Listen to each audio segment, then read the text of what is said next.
वाहे गुरु जी।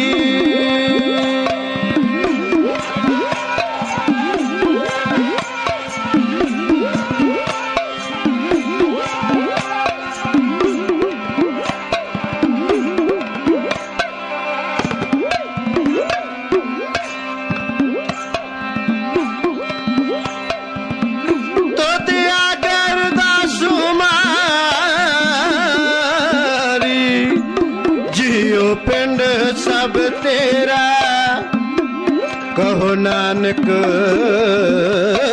सब तेरी वड्याई, कहो नानक सब तेरी वड्याई, कोई नौ न जाने मेरा।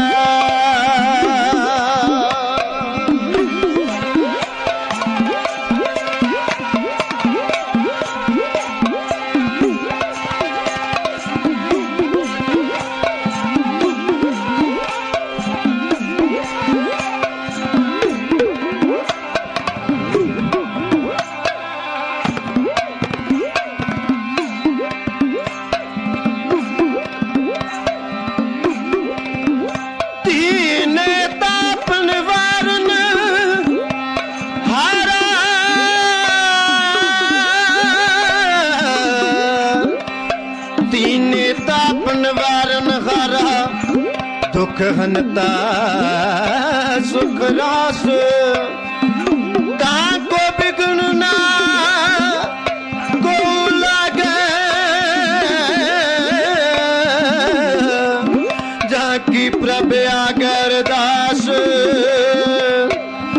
आनंद गुण निदान गुरु गरीब नवाज, सारी संगत गज के बोलना सतनाम श्री वाहेगुरु जी।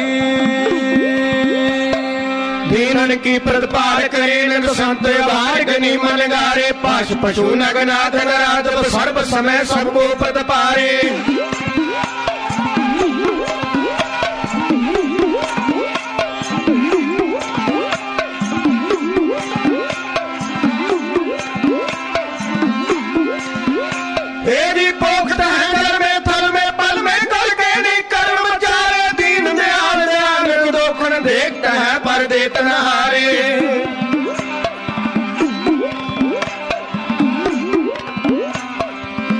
शिवा गुर मोहे है शुभ कर्मन ते कबू न डरूं, जब वर्षों जब जाए लरूं, निश्चय करे अपनी जीत करूं।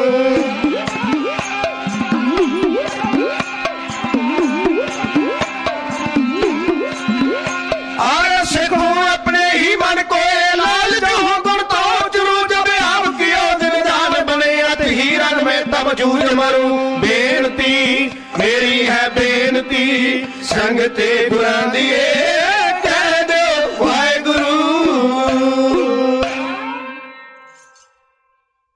गरीब नवाज सतगुरां दे पावन चरनां जुड़ बैठी सतगुरां दी साजी नवाजी सत संगत जीओ, दर फतेह प्रवान करो प्यार सत आखो जी। वाहेगुरु जी का खालसा वाहेगुरु जी की फतेह। भाई साहब भाई अजमेर सिंह जी करनाल वालियां पासों आप संगतां कथा द्वारा आनंद मान रही। सो बहुत ही चढ़दी कला दे नाल आप संगतां दे नाल एक नुकते दुते विचारां दी सांझ पा रहे सन कि जिहड़े परमार्थ दे मार्ग दे उत्ते चलदे हन उन्हां दे ते कष्ट ज़्यादा आउंदे हन। मैं ढाडी हाँ, इतिहास के पन्नियां द्वारा ही तुहाडे चरनां च हाज़री भरनी चाहुंदा हाँ, पर इन्हां सत्रां दा जिहड़ा उलत्था एक विद्वान सज्जन ने अपनी कलम दे नाल करन दा यतन कीता है, वो मैं तुहाडे चरनां च रखना चाहुंदा हाँ।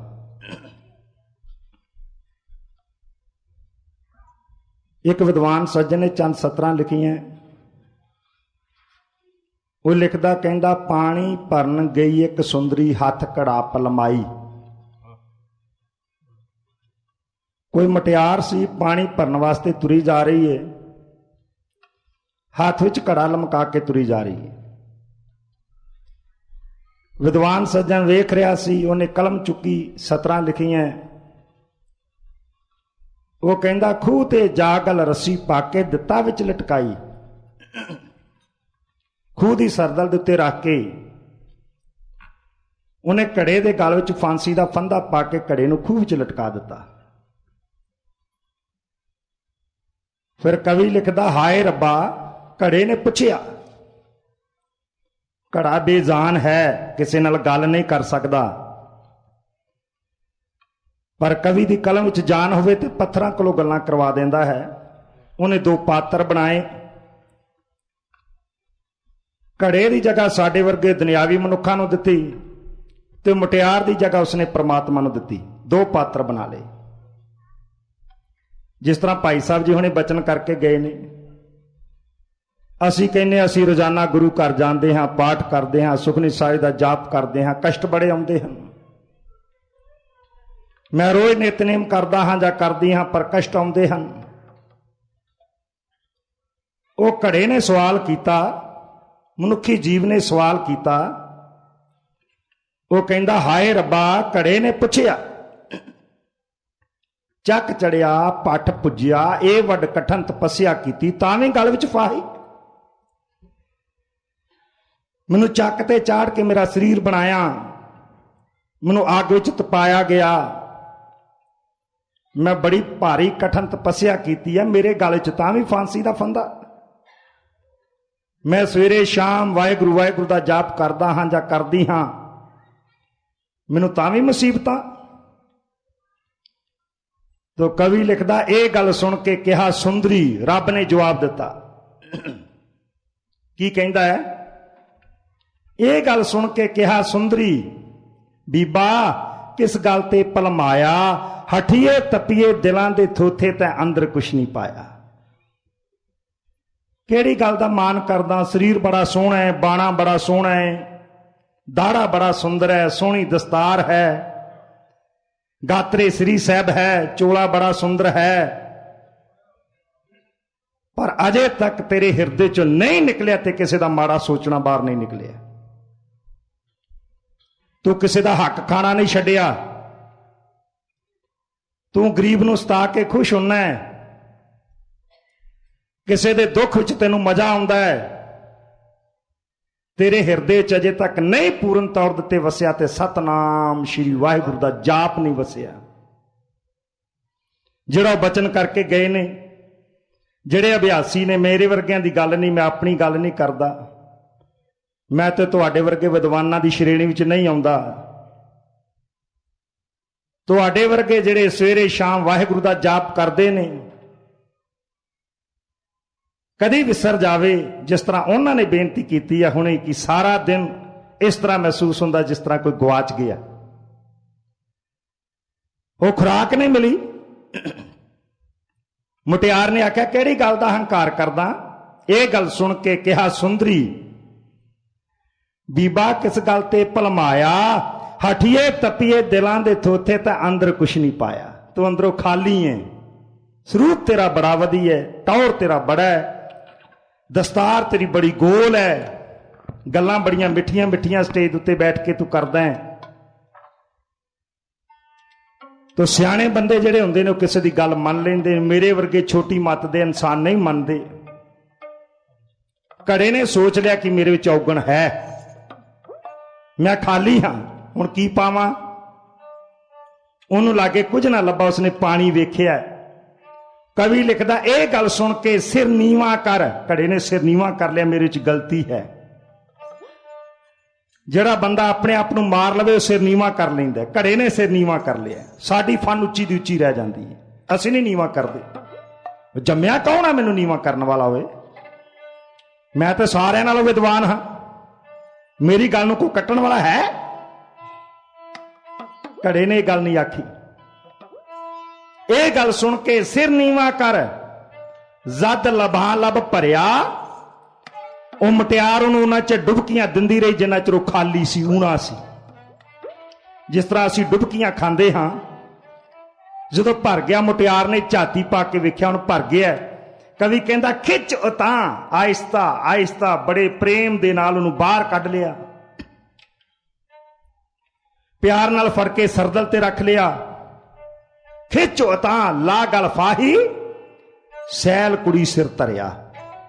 जिन्हों लमका के तुरी जाती सी, जिदे गल विच फांसी दा फंदा सी, जदों भांडा भर गया साध संगत, परमात्मा ने अपने सिर दा ताज बना लिया। आखो सतनाम श्री वाहिगुरू। बस इन्ना को फर्क है, इन्नी को कुंडी है।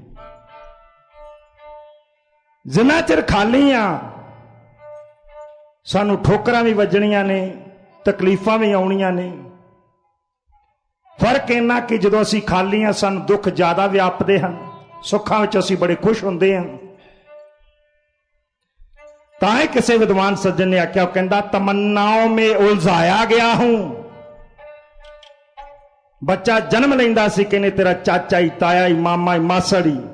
असीं कहने बच्चे नूं कोई नहीं पता, बड़े खुश होने, वो रोन लग पैंदा। फिर असीं इसनूं खिडौणे देने आ चुप कराउण वास्ते। वो कहंदा खिलौने देकर बहलाया गया हूं। मैनूं खिडौणे दे के चुप कराउण वालिया, मेरे जम्मन की खुशी च भंगड़े पाउण वालिया, शराबां पीण वालिया, बकरे बुलाउण वालिया। पूछ दिले मुझसे है पर रौनक के महफिल, मैं आया नहीं बल्कि लाया गया हूं। मैं अपने आप नहीं आया, मैं किसी का घल्लिया होया आया। ते जिहड़ा घल्लिया होया आवे उहनूं पिछों आवाज पैंदी है कि वापस आ जा।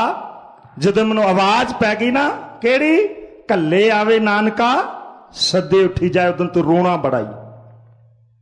तेरियां चीकां फिर सहारियां नहीं जानियां। बस इन्ना को फर्क हुंदा है। जदों असीं सखणे हुंदे आ, उदों असीं ठोकरां खांदे हां। महाराणी जिंद कौरां नूं सारा कुछ ही मिल गया, सारा कुछ, दुनिया का हर सुख उहदियां तलियां झस्सण लगा। थोड़ा जिहा घट कर लो, क्योंकि दास दा गला पहला ही पूरा नहीं साथ दे रहा। तुहाडी किरपा हो रही है थोड़ी थोड़ी, क्योंकि एक बार विगड़ जे जो काम ते थोड़ा टाइम लैंदा है। मैं साथी सिंघां नूं आख्या, मैं कहा 3 दिन तुसीं आप ही काम कर लो। कहण लगे नहीं, जरा साथ थल्ले कर लियो। फिर भी तुसीं प्रवान कर रहे हो, मैं तुहाडा कोटान कोट धन्नवादी। जो कुछ मर्जी हिरदे च होवे, कंठ साथ ना देंदा होवे, फिर बंदा गल कर नहीं सकता। सुख उहदियां तलियां झसदा सी, ते जदों इंसान नूं सुख मिलदा है, रब भुल जांदा। रब महाराणी जिंद कौरां दे घर पुੱਤ जम्मिया। उन्हें अपने आप नूं शीशे च खलो के आख्या, कहण लगी नहीं जिंदा, तेरे वर्गा खुश नसीब दुनिया ते कोई नहीं रब ने तेनू की नहीं दिता। राज महलां दी तू पटरानी, हीरे वर्गा रब ने तेनू पुੱਤ दे दिता छोटी उम्र विच। तेरे सिर दा साईं जड़ा घोड़े की काठी दे उत्ते बैठ जावे ते पहाड़ियां थर थर कंबन लग पैण, दुश्मन दा संग सुक जावे, जिन्हों दुनिया के लोग शेरे पंजाब आखते हैं। बस थोड़े दिनों का सुख, मन विच आया होया हंकार मानो महाराणी जिंद कौरां दे अगे आ गया। जिहड़ी ये गल कहंदी सी, मेरे बाप ने मेरा बड़ा भला सोचिया, ये नहीं जानती चांदी दे सिक्के, सोने चांदी दे बर्तन वेख के इहदे बाप ने इहदा जिउंदी दा गल घुट के रख दिता। महाराजे दे विआह दित्ती, जिहड़ा इहदे दादे दी उम्र दा सी। पति मर गया, मुसीबतां दा पहाड़ सिर दे उत्ते आण के पै गया। करोड़ां रुपइयां दी औरत मालक होवे, करोड़ां रुपइयां दी, ओहदी सरदारी चली जावे ना, ओहदा सरदार चलिया जावे। साडी पंजाबी बोली च कहंदे ने सिरों नंगी हो गई है, ये गरीबनी हो गई है। एक औरत की सरदारी सिर्फ और सिर्फ उहदे पति दे नाल है, होर किसी दे नाल नहीं। ना औलाद दे नाल, धीआं पुत्तां, रिश्तेदार, साक संबंधियां नाल भी नहीं। ਜਿਹੜੀਆਂ औरतां अपने पति की इज्जत नहीं करदियां, वो ये ख्याल हिरदे चों कर देन कि उन्हां दा पति कोई लंबी उम्र जीवेगा। वो अज भी है नहीं, वो कल भी है नहीं। बेशक इत्थे सारे कम्मां कारां वाले हन, असीं परिवार हाँ सारे ही, ये फैमिली है साडी। मेरियां बजुर्ग मातावां बैठियां ने, मैं इन्हां दा बच्चा हाँ। साडियां नौजवान भैणां बैठियां ने, असीं भैण भरा हाँ, बजुर्ग बैठे हैं। कदी अपने घर अंदर झाती मार के वेख लईए। यह इतिहास इसे करके ही है। मैं पिछले साल एक सच की गल तुहानूं सतगुरां दी हजूरी विच इह गल कह रहा हाँ। इहो ही मजबून दास ने उत्थे साझा कीता सी। विचार करदियां करदियां कोई इहो जिहा टॉपिक सामने आ गया जिहदे उत्ते विचार होई। अगले दिन बिरध माता एक आण के मैनूं मिली। उन्हें मैनूं बड़ा ही प्यार किया। मातावां प्यार करदियां ही बड़ा ने। कहने लगी पुत्रा तेरा धन्नवाद। मैं क्या क्यों? कहंदी मेरे 9 पुत दा तलाक हो चलिया सी। वो रोज गुरु घर आउंदे सन, वक्खो वक्ख ही आउंदे सन आपो अपणियां गड्डियां ते। उन्होंने 8 दिन बैठ के दीवान सुनिया ते बैठ के दोवां ने सुलह कर ली कि अज तो बाद वक्ख नहीं होना, मेरा घर बच गया। जे ते साडे दिल नूं सट लगदी है ते कम्मां कारां तो वेले होके आए फिर ते बैठा सफला है। वरना जिन्नियां सहूलतां तुहानूं सतगुरां ने इत्थे बख्शिश कीतियां ने पंजाब दी धरती ते किसी राजे महाराजे कोल है नहीं।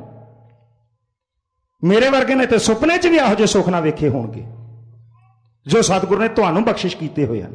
बेशक तुहाडी मेहनत का नतीजा है। जे सतगुरु ने सुख दिते ने रिश्तियां की कदर करनी सीख लईए। एक बुजुर्ग के सिर दे उत्ते बधी हुई पग ओदी औलाद चाहे तो सिर दे उत्ते ताज सजा के रख देवे, ओदी औलाद चाहे तो उन्हें गलियां दे कखां वांग रोल के रख देवे। ये साडे हुण धीआं पुत्रां ने सोचना कि साडी पग दे उत्ते ताज सजाउणा है। दुनिया की हर भाषा सिखो, चंगी तो चंगी विद्या हासिल असीं करिए, पर अपने आप नूं असीं अपनी धरती नूं कदी ना भुल्लीए। असीं अमीर मां बाप दे पुत्तर, साडे वड वडेरे बहुत अमीर सन। उन्होंने अपने खोपर लहा ले पर अपने सिर दे उत्ते केस जुदा ना होण दिता है। एक केस एक गल मैं होर तुहाडे नाल साझा कर देवां। विचार चल गई है, मैं अपने मजबून तो अजे लांबे हाँ, मैं खिमा मंगदा। कश्मीर दे विच एक दरगाह है जिन्हों हजरत बल आखदे हन। उत्थे की है तुसीं सारे जानदे हो। सलेला हजरत मुहम्मद साहब की दाढ़ी का एक वाल, कुछ मिलीटेंट उहदे विच लुक के बैठ गए। 1.5 महीना इंडियन आर्मी ने उन्होंने घेरा पा के रखिया पर उत्ते हमला ना किया। क्यों ना किया? जे हमला किया मसीत टट गई तो सलेला हजरत मुहम्मद साहब की दाढ़ी का वाल नष्ट हो जाना। गुरुदया सिंघा तेरे सामने तेरा घर इंडियन आर्मी ने ढाया। उन्होंने क्यों ढाया? उन्होंने पता है तो आप कई फड़ के ढाउण लग पैंदे ने। गुरुद्वारे चाह वालों वाली हुंदे ने। जेड़ा बंदा आप अपने प्यो की कदर नहीं करता, मत समझे कि मेरे प्यो नूं रस्ते जांदे कोई दुनिया के लोग सत श्री अकाल बुलाउणगे। किसी ने नहीं बुलाउणी। असीं अपनी आप की कदर ना करांगे, दुनिया के लोग साडी कदर करनी छड्ड देणगे। ये कुछ ऐसियां विचारां हन जदों असीं गवा लईआं 1,45,000 मरबा मील राज भाग तो बाद अपने देश विच बगाने बन के बैठ गए। असीं सिੱਖੀ की कदरों कीमत है कोई नहीं। ये महाराणी दे नाल की कुछ होना है, मैं अगे चलां। हुण लाहौर दरबार च नवां गवर्नर आ गया है। वो सी लॉर्ड लॉरेंस, हैनरी लॉरेंस। जड़ा महाराणा महाराजी जिंद कौर ने अपने पुत्र नूं यह गल सिखाई सी कि तू राजा तेजा सिंह नूं तिलक नहीं देना। यह उसनूं बड़ी महंगी मुल पिया। मां अपने पुत्र नूं चंगा ही सिखाउंदी है। फिर वह मां जिहदा सहारा ही उहदा पुत्र होवे, सिर दा साईं जिउंदा ही ना होवे, जिन्हें जिंदगी उहदे आसरे कढनी होवे। अंग्रेज ने बैठ के विचार की जे जिंद कौरां लाहौर दरबार च रही, ये दलीप सिंह बड़ा ट्रेंड कर देगी, साडे हत्थां चों निकल जाएगा।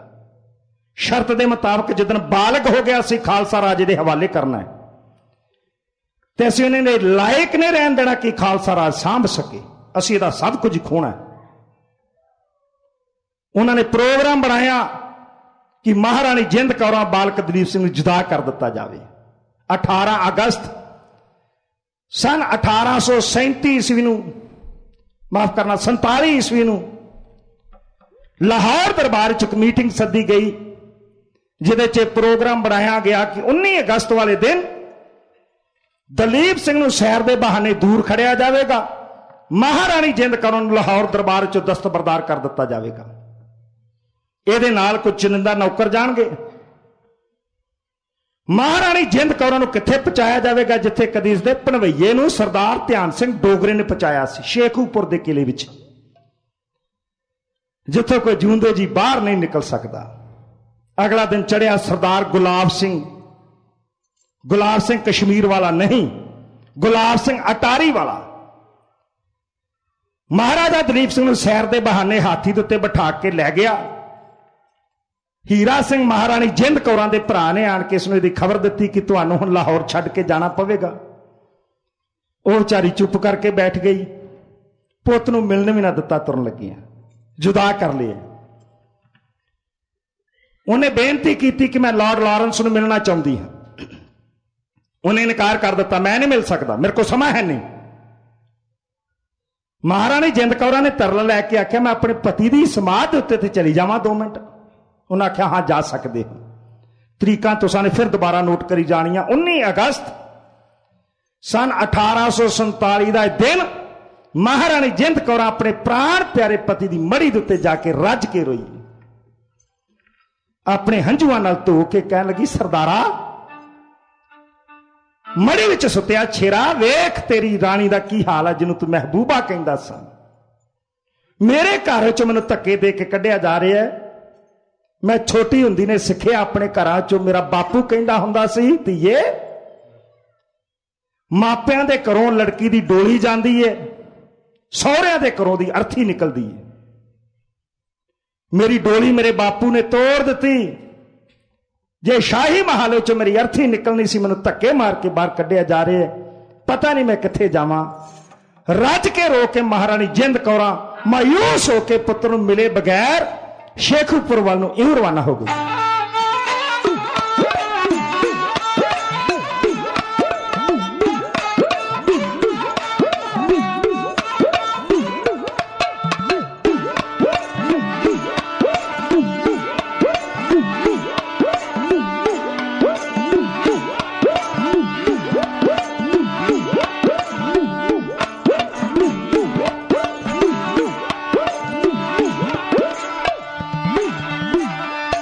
ਹੋਣੀ ਪਾਪਣ ਕਿਸੇ ਦੇ ਨਾ ਸਿਰ ਤੋਂ ਟੱਲੀ, ਦਿਲ ਦੀਆਂ ਦਿਲ ਵਿੱਚ ਰੱਖ ਕੇ ਜਿੰਦਾ ਹੈ ਚੱਲੀ।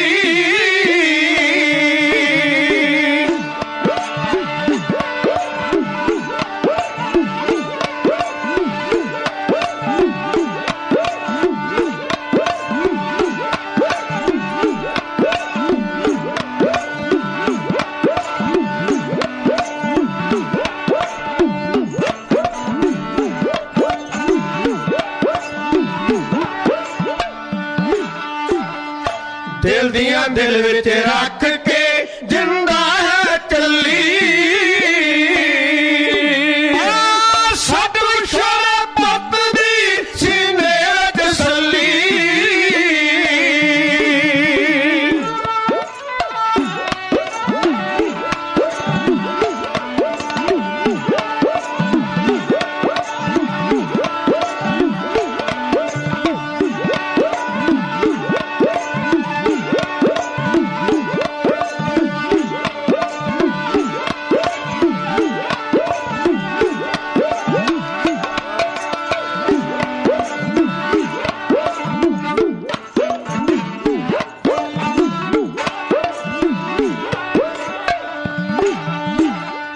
ਸਤਿਗੁਰ ਸ਼ੋਰੇ ਪੁੱਤ ਦੀ ਸੀਨੇ ਵਿੱਚ ਸੱਲੀ।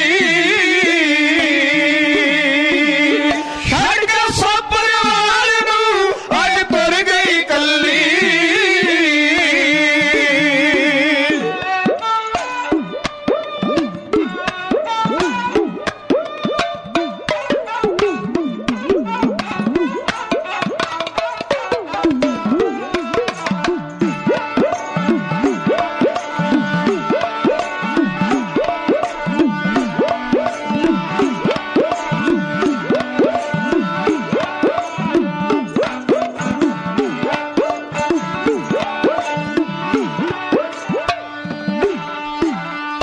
ਛੱਡ ਕੇ ਸਭ ਪਰਿਵਾਰ ਨੂੰ ਅੱਜ ਤੁਰ ਗਈ ਕੱਲੀ। ਰਾਣੀ ਸ਼ਰਮਹਲ ਦੀ ਮੱਖਣਾ ਨਾਲ ਪਈ।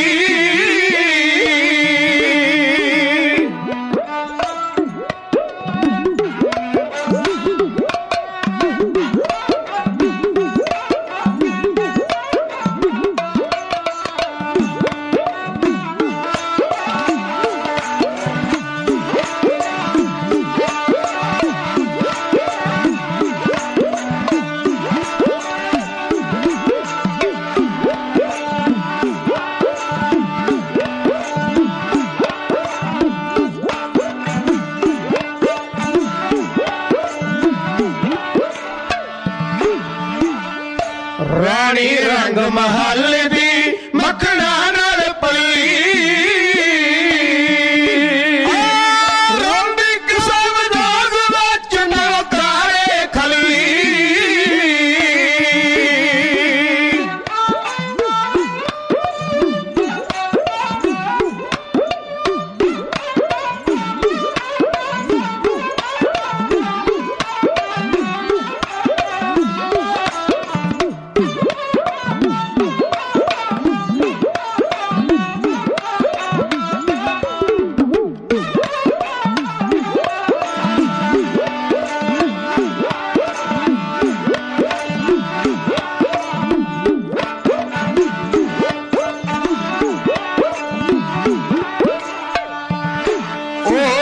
ਰੋਂਦੀ ਕਿਸੇ ਵਜੋਗ ਵਿੱਚ ਪੋਤਾਰੇ ਖੱਲੀ ਵੇਖਣਾ ਨਹੀਂ ਲਾਹੌਰ ਦਾ ਮੁੜ ਕੂਚਾ ਗਲੀ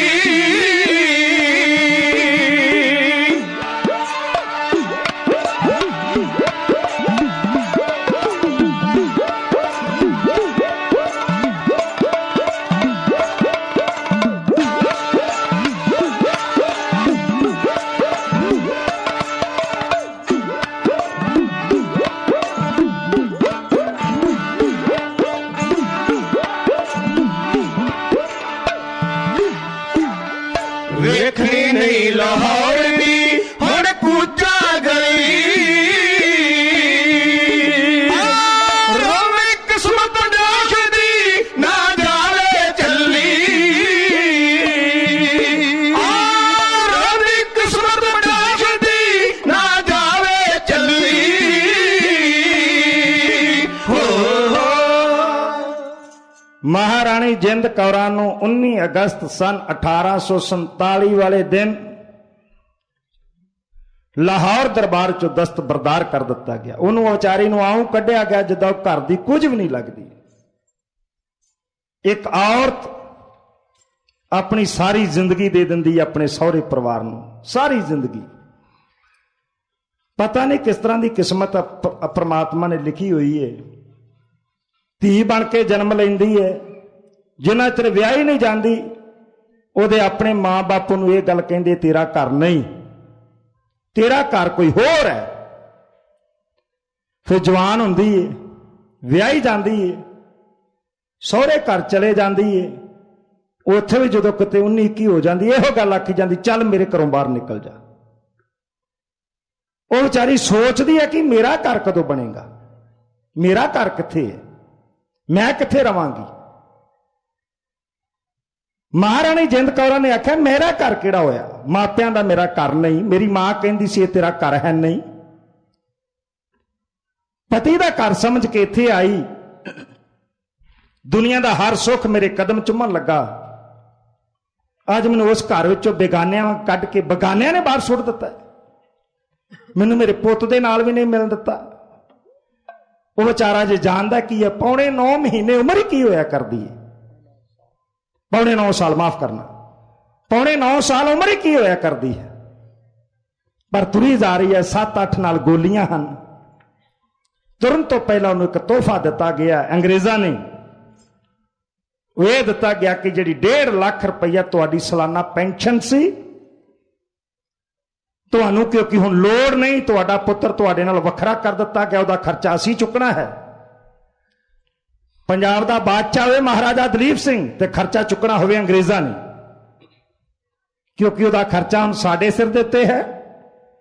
ਇਸ ਕਰਕੇ ਤੁਹਾਡੀ ਪੈਨਸ਼ਨ ਘਟਾ ਕੇ 84,000 ਰੁਪਈਆ ਸਾਲਾਨਾ ਕਰ ਦਿੱਤੀ ਗਈ ਹੈ, 1.5 ਲੱਖ ਤੋਂ।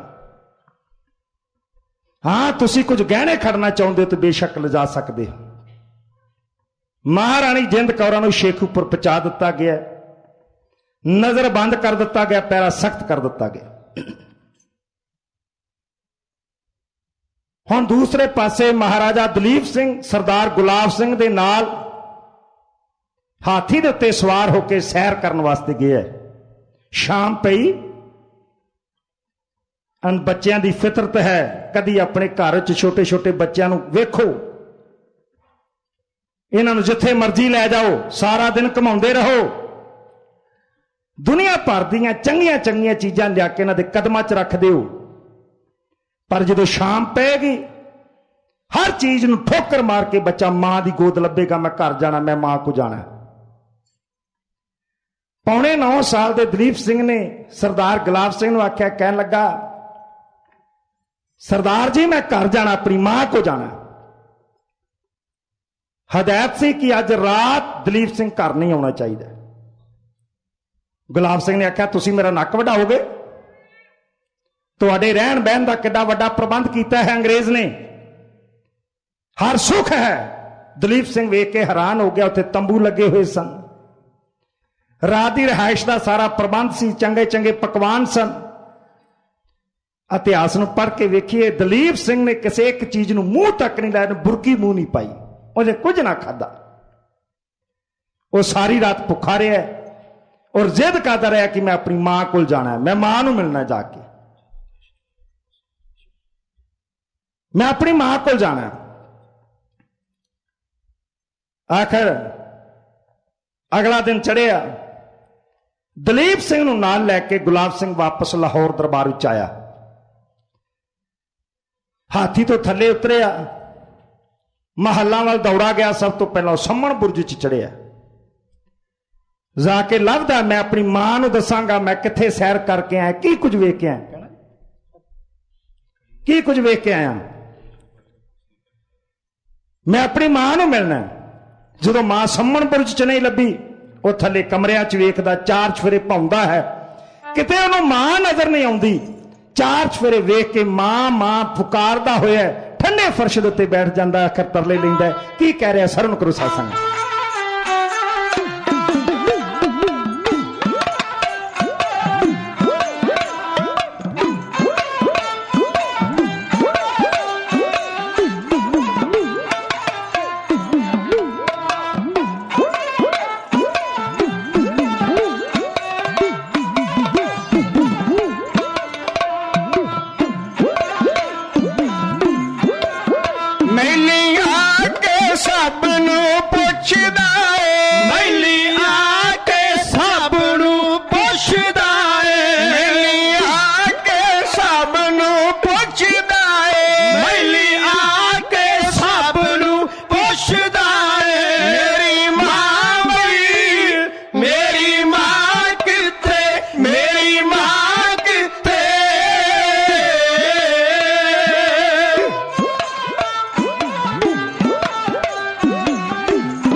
बच्चे बाहरों सैर करके आउण,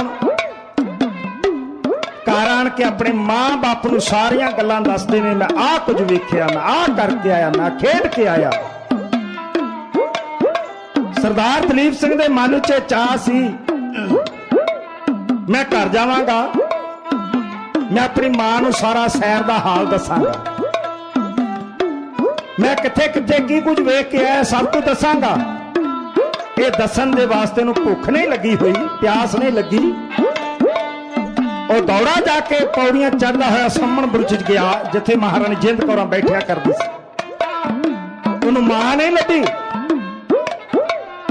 लाहौर का शाही किला तुसा ने वेखिया होवेगा, उहदे कमरे वाल झाती मार के वेखो, अणगिणत हैं जिथे जिथे महारानी जिंद कौर रहिंदी सी, हर कमरे च फिरदा है। फिर गोलियां दियां बाहां फड़ के पुछदा मेरी मां किथे है, की कह रहा सुनो सत्संग।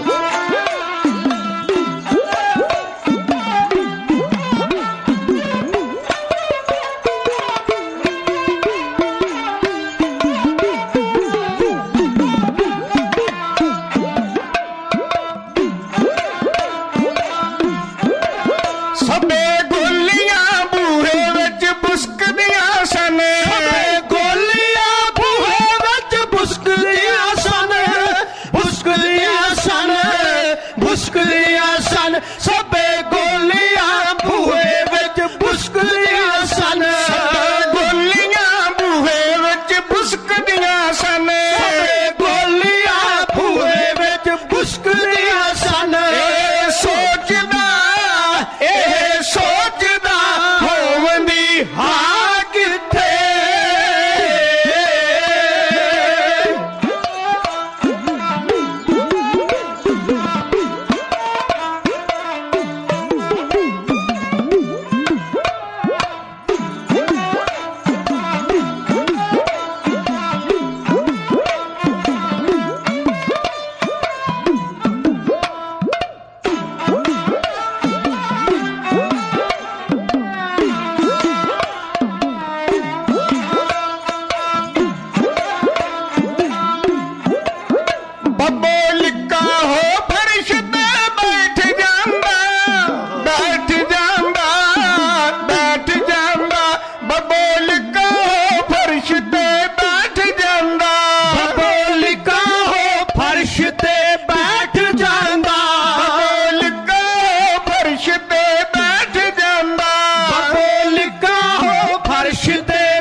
ਸਵਰਗ ਬਣਾਏ, ਬਾਕੀ ਕੁੱਲ ਦੁਨੀਆ ਦੇ ਬੂਟੇ ਜੜ ਸੁੱਕਿਆ ਮੁੜ ਜਾਂਦੇ, ਐ ਪਰ ਫੁੱਲਾਂ ਦੇ ਬੁੱਲ ਜਾਇਆ,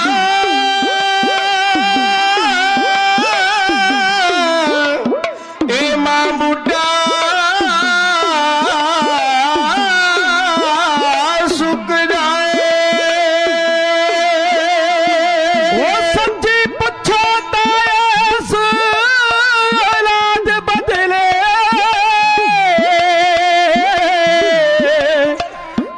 ਸੋ ਸੁਖ ਨਾ ਚਿਤ ਚਿਤਾਰ ਦੀ ਮਾਂ, ਇਹ ਡੁੱਬੀ ਰਹੇ ਹੋ ਐਸੇ ਖਿਆਲ ਅੰਦਰ, ਲੱਖ ਮਨ ਤਾਂ ਦਿਲ ਵਿੱਚ ਧਾਰ ਦੀ ਮਾਂ। ਇਹ ਰੱਬ ਜਦੋਂ ਨਿਮਾਣੀ ਨੂੰ ਪਾਗ ਲਾਵੇ, ਆਉਣਾ ਜੱਗ ਤੇ ਸਫਲ ਵਿਚਾਰ ਦੀ ਮਾਂ, ਰਿੜਦਾ ਵੇਖ ਕੇ ਖਿੜਦਾ ਚਿੱਤ ਅਸਦਾ, ਚੁੰਮ ਚੁੰਮ ਕਲੇਜੇ ਨੂੰ ਠਾਰਦੀ ਮਾਂ।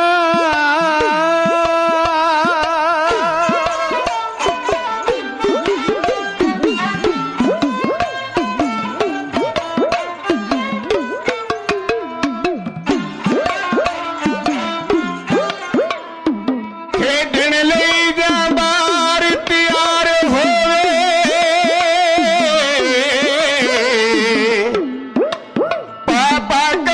ਮੁਖ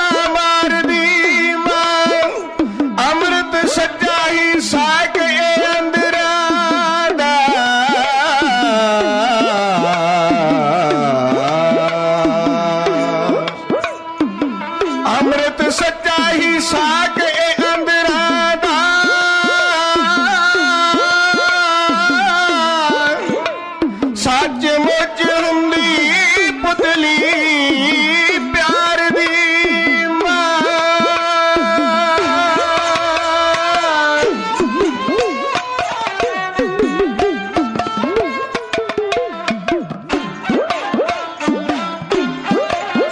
ਪਾ ਕੇ ਗੋਦ ਵਿੱਚ ਹੈਨਰੀ ਆਖਦਾ ਏ, ਪਾ ਕੇ ਗੋਦ ਵਿੱਚ ਹੈਨਰੀ ਆਖਦਾ ਏ, ਆਖਦਾ ਏ, ਆਖਦਾ ਏ, ਪਾ ਕੇ ਗੋਦ ਵਿੱਚ ਹੈਨਰੀ ਆਖਦਾ ਏ, ਪਾ ਕੇ ਗੋਦ ਵਿੱਚ ਹੈਨਰੀ ਆਖਦਾ ਏ, ਪਾ ਕੇ ਗੋਦ ਵਿੱਚ ਹੈਨਰੀ ਆਖਦਾ ਏ,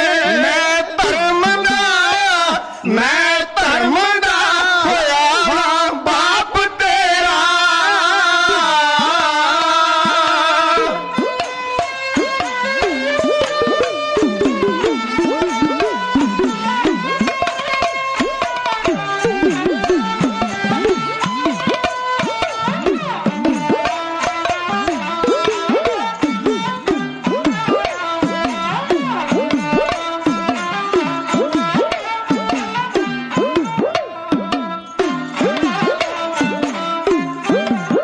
ਚਰਨ ਸਿੰਘਾ ਏ ਸੱਚ ਨਾ ਦੱਸਦਾ ਏ, ਦੱਸਦਾ ਏ, ਦੱਸਦਾ ਏ, ਚਰਨ ਸਿੰਘਾ ਏ ਸੱਚ ਨਾ ਦੱਸਦਾ ਏ, ਚਰਨ ਸਿੰਘਾ ਏ ਸੱਚ ਨਾ ਦੱਸਦਾ ਏ, ਚਰਨ ਸਿੰਘਾ ਏ ਸੱਚ ਨਾ ਦੱਸਦਾ ਏ, ਚਰਨ ਸਿੰਘਾ ਏ ਸੱਚ ਨਾ ਦੱਸਦਾ ਏ, ਬੇੜਾ ਡੋਬ ਕੇ, ਬੇੜਾ ਡੋਬ ਕੇ ਛੱਡਾਂਗਾ ਆਪ ਤੇਰਾ, ਬੇੜਾ ਡੋਬ ਕੇ, ਬੇੜਾ ਡੋਬ ਕੇ ਛੱਡਾਂਗਾ ਆਪ ਤੇਰਾ।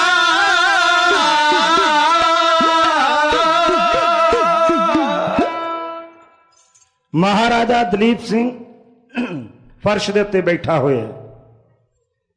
ਜਿਹੜੀ ਚੀਜ਼ ਉਹਦੇ ਕੋਲ ਲਿਆ ਕੇ ਰੱਖੀ ਜਾਂਦੀ ਹੈ ਪਵਾ ਕੇ ਔਡੀ ਦੂਰ ਸੁੱਟ ਦਿੰਦਾ ਹੈ। ਕਹਿੰਦਾ ਨਹੀਂ, ਮੈਨੂੰ ਮੇਰੀ ਮਾਂ ਚਾਹੀਦੀ ਹੈ, ਹੋਰ ਕੁਝ ਵੀ ਨਹੀਂ ਚਾਹੀਦਾ। ਜਿਹੜੀਆਂ ਦਾਸੀਆਂ ਹਨ ਦਰਵਾਜ਼ਿਆਂ ਦੀਆਂ ਚਗਾਠਾਂ ਨਾਲ ਲੱਗ ਕੇ ਰੋਂਦੀਆਂ ਹਨ, ਹੰਝੂ ਭਰ ਆਏ, ਗੋਰੀਆਂ ਗੋਰੀਆਂ ਗੱਲਾਂ ਦੇ ਉੱਤੇ ਤੁਪਕੇ ਬਣ ਕੇ ਡਿੱਗੇ, ਨੰਗੇ ਪੈਰੀ ਫਰਸ਼ ਦੇ ਉੱਤੇ ਉਸੇ ਤਰ੍ਹਾਂ ਹੀ ਬੈਠ ਗਿਆ। ਗੋਡਿਆਂ 'ਚ ਸਿਰ ਦੇ ਕੇ ਉੱਚੀ ਉੱਚੀ ਰੋਣ ਲੱਗਾ। ਨਾ ਉਸਨੂੰ ਚੁੱਪ ਕਰਾਉਣ ਵਾਲਾ ਉਹਦਾ ਬਾਪ ਸੀ, ਨਾ ਉਹਦੀ ਮਾਂ ਸੀ, ਉਹਦਾ ਕੋਈ ਵੀ ਨਹੀਂ ਸੀ। ਚਾਚੇ ਤਾਏ ਸਾਰੇ ਹੀ ਜ਼ਾਲਮਾਂ ਨੇ ਪਹਿਲਾਂ ਮਾਰ ਦਿੱਤੇ। ਹੈਨਰੀ ਆਇਆ, Lord Lawrence Henry, Dalip Singh ਨੂੰ ਆਪਣੀ ਛਾਤੀ ਨਾਲ ਲਾ ਕੇ ਕਹਿਣ ਲੱਗਾ, ਬੇਟਾ ਮੈਂ ਵੇਖਾਂ ਤੇਰਾ ਬਾਪ, ਤੇਰੀ ਮਾਂ ਗੰਦੀ ਔਰਤ ਸੀ, ਉਹ ਚੰਗੀ ਨਹੀਂ ਸੀ, ਇਸ ਕਰਕੇ ਤੇਰੇ ਨਾਲ ਉਸ ਨੂੰ ਜੁਦਾ ਕਰ ਦਿੱਤਾ ਗਿਆ। ਉਹ ਤੇਰਾ ਭਲਾ ਨਹੀਂ ਸੀ ਚਾਹੁੰਦੀ, ਤੈਨੂੰ ਮਾੜਾ ਕਹਿੰਦੀ ਸੀ। ਬਾਲਕ ਦਲੀਪ ਸਿੰਘ ਉਹਦੀ ਇੱਕ ਗੱਲ ਦੇ ਉੱਤੇ ਵੀ ਯਕੀਨ ਨਹੀਂ ਕਰਦਾ, ਉਹਨੂੰ ਤੋੜ ਕੇ ਆਪਣੇ ਨਾਲ ਪਿਛਾਂ ਕਰਦਾ ਹੈ। ਪਰ ਹੈਨਰੀ ਨੇ ਉਸ ਨੂੰ ਆਪਣੀ ਗੋਦ 'ਚ ਲੈ ਲਿਆ। ਤੁਸਾਂ ਨੇ ਰਚਨਾ ਸਰਵਣ ਕੀਤੀ ਹੈ, ਚਰਨ ਸਿੰਘ ਇਹ ਸੱਚ ਨਾ ਦੱਸਦਾ ਹੈ, ਬੇੜਾ ਡੋਬ ਕੇ ਛੱਡਾਂਗਾ ਆਪ ਤੇਰਾ। ਜਿਹੜਾ ਮਜ਼ਬੂਨ ਮੈਂ ਤੁਹਾਡੇ ਨਾਲ ਸਾਂਝਾ ਕਰ ਰਿਹਾ ਹਾਂ, ਜਿਹੜਾ ਪੂਰਨ ਆਨੰਦ ਮਾਣਨਾ, ਤੇ ਦੋ ਪੁਸਤਕਾਂ ਲੈ ਕੇ ਜ਼ਰੂਰ ਪੜ੍ਹਨ ਦਾ ਯਤਨ ਕਰੋ। ਇੱਕ ਗਿਆਨੀ ਤਰਲੋਕ ਸਿੰਘ ਤੂਫਾਨ ਦੀ ਮਹਾਰਾਣੀ ਜਿੰਦਾਂ, ਇੱਕ ਹਰਚਰਨ ਸਿੰਘ ਢਿਲਵਾਂ ਵਾਲਿਆਂ ਦੀ ਲਿਖੀ ਹੋਈ ਮਹਾਰਾਣੀ ਜਿੰਦ ਕੌਰਾਂ। ਇਹ ਦੋਵੇਂ ਪੁਸਤਕਾਂ, ਇਹਨਾਂ ਨੂੰ ਆਧਾਰ ਬਣਾ ਕੇ ਹੁਣ ਮੈਂ ਆਪਣਾ ਮਜ਼ਬੂਨ ਇੱਥੋਂ ਅੱਗੇ ਤੁਹਾਡੇ ਚਰਨਾਂ 'ਚ ਪ੍ਰਾਰੰਭ ਕਰਨਾ ਹੈ। ਹੁਣ ਲਾਹੌਰ ਦਰਬਾਰ 'ਚ ਇੱਕ ਘਟਨਾ ਹੋਈ। ਲਾਰਡ ਲਾਰੈਂਸ ਹੈਨਰੀ ਬਿਮਾਰ ਹੋ ਗਿਆ। ਉਹਨੇ ਇੰਗਲੈਂਡ ਜਾਣ ਵਾਸਤੇ ਪ੍ਰਵਾਨਗੀ ਮੰਗੀ ਹਾਰਡਿੰਗ ਦੇ ਕੋਲੋਂ, ਉਹਨੂੰ ਮਨਜ਼ੂਰੀ ਮਿਲ ਗਈ। ਨਵਾਂ ਅਫਸਰ ਫੈਡਰਿਕ ਕਰੀ ਆ ਜਾਣਾ ਹੈ, ਜੋ ਬਹੁਤ ਹੀ ਨੀਚ ਬੰਦਾ ਔਰ ਘਟੀਆ ਬੰਦਾ ਹੈ। ਪਰ ਫੈਡਰਿਕ ਕਰੀ ਦੇ ਆਉਣ ਤੱਕ ਲਾਰਡ ਜੂਨੀਅਰ ਲਾਰੈਂਸ ਉਹ ਇਹਦੀ ਜਗ੍ਹਾ ਦੇ ਉੱਤੇ ਕੰਮ ਕਰੇਗਾ। ਥੋੜੇ ਚਿਰ ਦੇ ਬਾਅਦ ਹਾਰਡਿੰਗ ਦੀ ਵੀ ਮਿਆਦ ਖਤਮ ਹੋ ਰਹੀ ਹੈ, ਉਹਦੀ ਜਗ੍ਹਾ ਦੇ ਉੱਤੇ ਲਾਰਡ ਡਲਹੌਜ਼ੀ ਆਵੇਗਾ, ਜਿਹੜਾ ਬੇਹੱਦ ਸਖਤ ਔਰ ਘਟੀਆ ਬੰਦਾ ਹੈ। ਦੋਵੇਂ ਅਫਸਰ ਨਵੇਂ ਆਉਣਗੇ। ਇਹ ਨਵੇਂ ਅਫਸਰ ਕਿੰਨੇ ਸਖਤ ਸਨ, ਕੀ ਇਹਨਾਂ ਦਾ ਦਿਮਾਗ ਸੀ, ਕੀ ਇਹਨਾਂ ਦੀ ਸੋਚ ਸੀ, ਮਹਾਰਾਣੀ ਜਿੰਦ ਕੌਰਾਂ ਨੂੰ ਤਕਰੀਬਨ ਰਸਤੇ 'ਚ ਹਟਾਉਣ ਵਾਸਤੇ ਕੀ ਕੁਝ ਪ੍ਰੋਗਰਾਮ ਬਣਾਉਂਦੇ ਹਨ। ਇਹ ਸਾਰੀ ਦੀ ਸਾਰੀ ਗਾਥਾ ਮੈਂ ਤੁਹਾਡੇ ਚਰਨਾਂ 'ਚ ਰੱਖਾਂਗਾ। ਪਰ ਇੱਥੇ ਇੱਕ ਘਟਨਾ ਹੋਰ ਹੋਈ ਹਾਰਡਿੰਗ ਦੇ ਹੁੰਦਿਆਂ। ਉਹ ਕੀ ਸੀ? ਮੁਲਤਾਨ ਦੀ ਬਗਾਵਤ ਹੋ ਗਈ। ਅਗਸਤ ਵਿੱਚ ਮਹਾਰਾਣੀ ਜਿੰਦ ਕੌਰਾਂ ਲਾਹੌਰ ਤੋਂ ਸ਼ੇਖੂਪੁਰ ਜਾਂਦੀ ਹੈ। 14 ਸਤੰਬਰ ਸਨ 1847 ਈਸਵੀ ਨੂੰ ਮੁਲਤਾਨ ਦੀ ਬਗਾਵਤ ਹੋ ਗਈ। ਇਸ ਬਗਾਵਤ ਦਾ ਲਾਹੌਰ ਦਰਬਾਰ ਉੱਤੇ ਕੀ ਅਸਰ ਪਿਆ? ਮਹਾਰਾਣੀ ਜਿੰਦ ਕੌਰਾਂ ਨੂੰ ਕਿੰਨਾ ਮੁਸੀਬਤਾਂ ਦਾ ਸਾਹਮਣਾ ਕਰਨਾ ਪਿਆ, ਇਹ ਆਉਣ ਵਾਲੇ ਦੀਵਾਨ ਦੇ ਵਿੱਚ ਕੱਲ ਤੋਂ ਮੈਂ ਇੱਥੋਂ ਫਿਰ ਤੁਹਾਡੇ ਨਾਲ ਪ੍ਰਾਰੰਭ ਕਰਾਂਗਾ। ਬਗਾਵਤ ਕੋਈ ਕਰਦਾ, ਸਜ਼ਾ ਇਹਦੀ ਕਿਹਨੂੰ ਮਿਲਦੀ ਏ? ਡਲਹੌਜ਼ੀ ਔਰ ਫੈਡਰਿਕ ਕਰੀ ਆਣ ਕੇ ਲਾਹੌਰ ਦਰਬਾਰ 'ਚ ਕੀ ਗੁਲ ਖਿਲਾਉਂਦੇ ਹਨ।